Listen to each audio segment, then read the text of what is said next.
हाँ जी, नमस्कार मेरे प्यारे बच्चों, मैं हृदय सर आप सभी का आपके प्यारे YouTube channel study with Ritesh में दिल से स्वागत करूंगा। फाइनली बिहार पैरामेडिकल वाले बच्चों का एडमिट कार्ड तो जारी कर दिया गया है, लेकिन अभी भी हमारे बहुत से ऐसे प्रिय छात्र हैं जिनके मन में बहुत से डाउट्स हैं। लाइक एग्जाम सेंटर पे क्या क्या ले जाना है, क्या पहन कर जाना है, क्या नहीं पहन कर जाना है ना।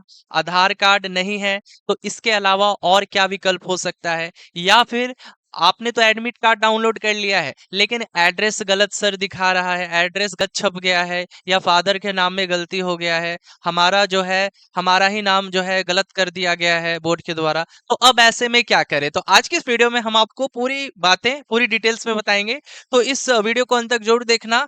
तो चलिए शुरू करते हैं आज की इस वीडियो को। हर एक लाइन को, है ना, बोर्ड द्वारा जितना भी निर्देश दिया गया है, हर एक निर्देश को, हर एक इंस्ट्रक्शन को हम लोग स्टेप बाय स्टेप पढ़कर आपको क्लियरली समझा देंगे। ठीक है, तो देखिए यहाँ पे बच्चे सबसे पहले यहाँ पे देखिए सबसे पहला जो है यहाँ पे देखिए डीसीसी 2025 परीक्षार्थियों के लिए दिए गए निर्देश।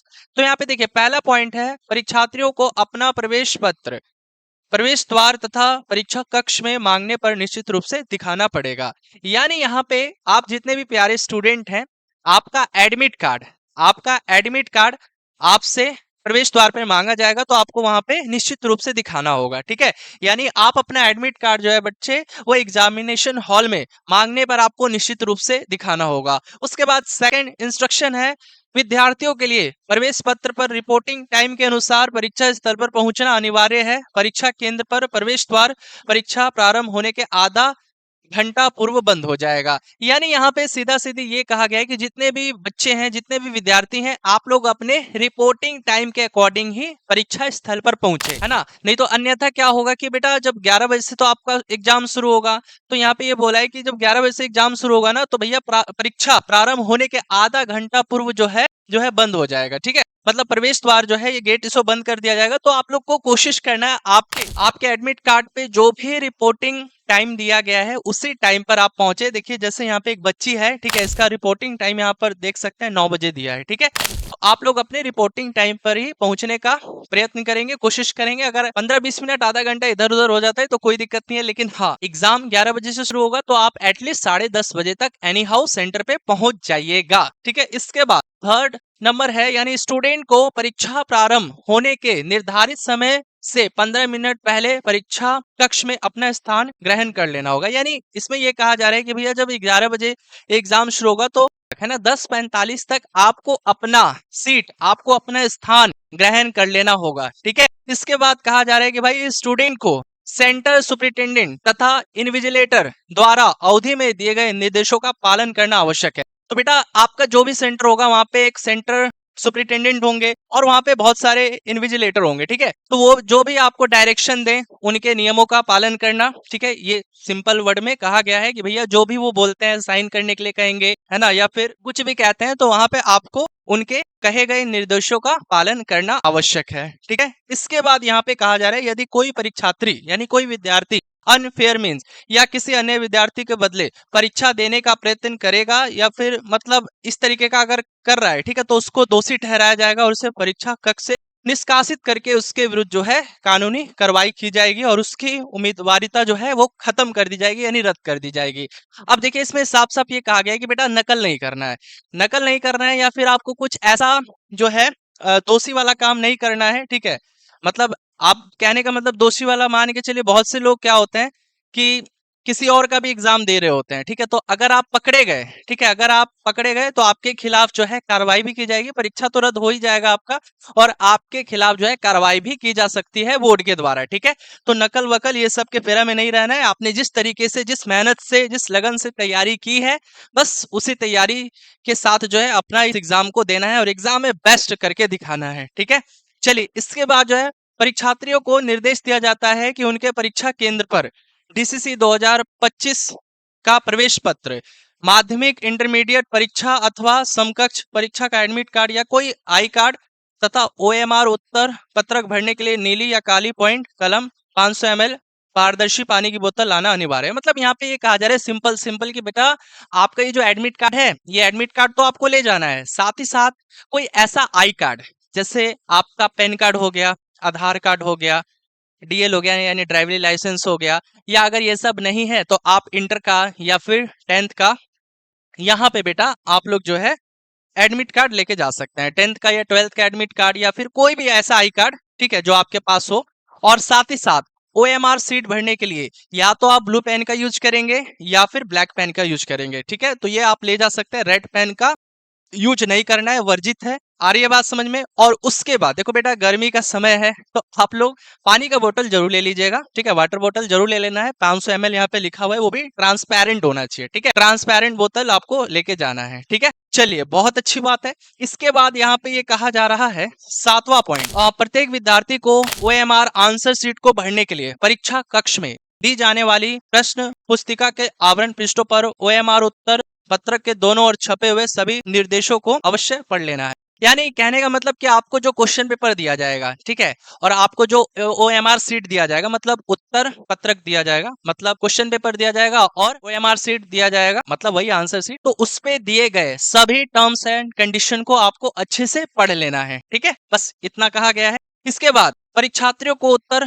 पत्रक के पार्ट 2 पर कहीं भी किसी प्रकार का पहचान चिन्ह बनाना वर्जित है, अन्यथा उन्हें अयोग्य ठहराया जाएगा, मान लिया जाएगा, ठीक है। यानी आपको जो भी ओएमआर सीट मिलेगा, बहुत से बच्चे उस पर पहचान बना देते हैं, मतलब इधर उधर कर लेते हैं, है ना। तो उस तरीके का मतलब पहचान कहने का मतलब कि उस पे जो है आपको कुछ नहीं लिखना है, ठीक है। आपको जो उत्तर पत्रिका यानी ओएमआर सीट मिलेगा, ठीक है, पे जो है उत्तर पत्रक के पार्ट 2 वहां पे लिखा हुआ रहेगा, मतलब आपको जो भी आंसर शीट दिया जाएगा, ठीक है, उस पे पार्ट 2 लिखा हुआ रहेगा, तो वहां पे किसी तरह का जो है पहचान चिन्ह बनाना वर्जित है, मतलब कुछ भी जो है आपको टिक वगैरह नहीं करना है, ठीक है। इसके बाद इस प्रवेश पत्र को काउंसलिंग या इंटरव्यू के समय दिखाने के लिए सुरक्षित रखना वांछनीय है। मतलब आपका जो भी एडमिट कार्ड है, बहुत से बच्चे क्या होते हैं, एग्जाम देकर आते हैं और एडमिट कार्ड को जहां तक फेंक देंगे, और दिक्कत होता है बाद में दिक्कत क्या होगा, मान के चलिए आपको आपका रैंक अच्छा आ गया और आपको कोई भी कोर्स इजिली मिल सकता है, तो अब आपको काउंसलिंग के लिए बुलाया जाएगा, तो काउंसलिंग के लिए बुलाया जाएगा तो वहां पे आपको एडमिट कार्ड वगैरह सभी चीजें मांगी जाएंगी, तो अब आप लगोगे एडमिट कार्ड खोजने। इसीलिए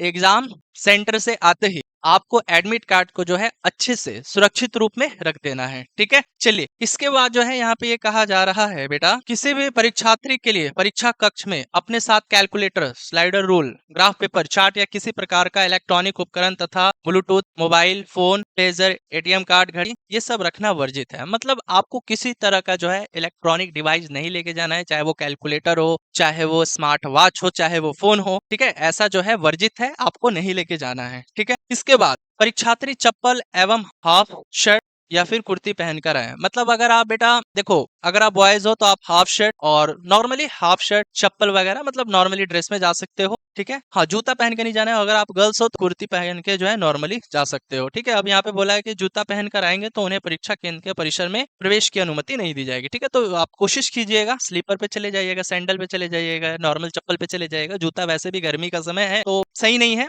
ठीक है। आ रही है बात समझ में? इसके बाद प्रत्येक परीक्षार्थी को परीक्षा कक्ष में वीक्षक के सामने निर्धारित स्थानों पर हिंदी तथा अंग्रेजी में हस्ताक्षर करना आवश्यक है। तो बेटा आपको पता है कि आपका अटेंडेंस बनता है वहां पे भी, ठीक है। तो आपके सेंटर पे जो भी आपके रूम में शिक्षक होंगे, इन्विजिलेटर होंगे, वो जहां भी आपको साइन करने के लिए कहते हैं, अटेंडेंस शीट पे ही कहेंगे, तो आपको वहां पे हिंदी और इंग्लिश दोनों में जो है सिग्नेचर करना जरूरी है, ठीक है। इसके बाद कहा गया है बेटा, प्रत्येक विद्यार्थी को वितरित की गई परीक्षा पुस्तिका पर छपा नंबर संबंधित ओएमआर सीट पर छपा बुकलेट नंबर समान होना चाहिए। अगर किसी प्रकार का ये आप मतलब देख रहे हो इसमें सेम नहीं है, ठीक है, विसंगति होने पर, मतलब सेम नहीं होने पर जो है ओएमआर सीट को बदलवा ले, अन्यथा आपकी उम्मीदवारी रद्द की जा सकती है। तो कहने का मतलब कि आपको जो भी क्वेश्चन पेपर दिया जाएगा उस पे जो छपा नंबर है और जो ओएमआर सीट पर छपा है, ठीक है, मतलब दोनों का बुकलेट नंबर सेम ही रहता है। जो क्वेश्चन पेपर मिलेगा वहां पे बुकलेट नंबर सेम होगा और जो आपको ओएमआर सीट मिलेगा वहां पे भी बुकलेट नंबर सेम होगा। अगर सेम नहीं है तो उसको एक्सचेंज करवा सकते हैं आप, ठीक है, रिस्क मत लेना। चलिए, इसके बाद जो है यहाँ पे प्रत्येक परीक्षार्थियों के लिए आवश्यक है कि वह इस प्रवेश पत्र को पाते ही इसमें अंकित सभी सूचनाओं प्रविष्टियों को पूरी जांच कर ले। अगर अभ्यर्थियों द्वारा भरे गए ऑनलाइन आवेदन पत्र एवं निर्गत किए गए प्रवेश पत्र में कोई भिन्नता त्रुटि हो तो इसके लिए जो है आप स्वयं द्वारा भरे गए ऑनलाइन आवेदन पत्र की डाउनलोड प्रति निर्गत किए गए प्रवेश पत्र को लेकर बीसीसी बोर्ड, मतलब यहाँ पे क्या कहा जा रहा है इसको समझ लीजिए। अब मान के चलिए आपने एडमिट कार्ड को डाउनलोड कर लिया है, ठीक है, आपने एडमिट कार्ड को बेटा डाउनलोड कर लिया है, लेकिन बहुत से बच्चों का एड्रेस ही जो है गलत था। अब यहाँ पे मान के चलिए कि स्टूडेंट है, ठीक है, अब इनका एड्रेस गलत था, ठीक है, मतलब किसी-किसी का एड्रेस गलत है या फिर किसी का जो है डेट ऑफ बर्थ ही गलत है या किसी का फादर का नेम ही गलत है। मतलब आप अगर आपको दिख रहा है कि कोई ना कोई त्रुटि हो गया है, गलती हो गया है, तो आपको घबराने की ज़रूरत नहीं है। बोर्ड आपको बुला रहा है। बोर्ड जो है आपको 23 से लेकर 25 तक जो है सुबह 11 बजे से लेके शाम 5 बजे के बीच में आकर जो है आप उसको सुधरवा सकते हैं। ठीक है? और अगर आप इस स्थिति के बाद अगर आते हैं तो बोर्ड बोल रहा है कि भैया हम कोई संशोधन नहीं करेंगे। ठीक है? इसीलिए जो है आप 11 से लेकर 5 बजे तक के बीच में जो है 23 से 25 के बीच में जा सकते हैं। कहाँ पे जाना है सर? तो यहाँ पे बोर्ड के द्वारा जो है एड्रेस भी दिया गया है। ठीक है? बोर्ड एड्रेस भी दे दिया है, यहाँ पे देख सकते हैं आईएएस भवन पटना हवाई अड्डा के निकट। ठीक है? ठीक है? गूगल मैप पे देखोगे तो वहाँ पे भी जो है चीज़ें क्लियर हो जाएँगी। अब फिलहाल देखिए बहुत से बच्चों ने पॉलिटेक्निक, पैरामेडिकल और पैरामेडिकल मैट्रिक का भी फॉर्म भरा है। तो अब बच्चे पूछ रहे हैं कि सर क्या हमारा सेंटर चेंज हो जाएगा क्या? मेरा पॉलिटेक्निक को 31 को है और पैरामेडिकल को मेरा 1 तारीख को है। तो देखो सेंटर एक ही रहेगा। चाहे आप पीई का एग्ज़ाम दे रहे हो, पीएम का या पीएमएम का, ठीक है? बहुत से बच्चे पीएम का एग्ज़ाम देंगे तो ठीक है, आपको तो कोई दिक्कत नहीं है, ठीक है? लेकिन बहुत से बच्चे पीएम और पीएमएम का भी भरे हैं।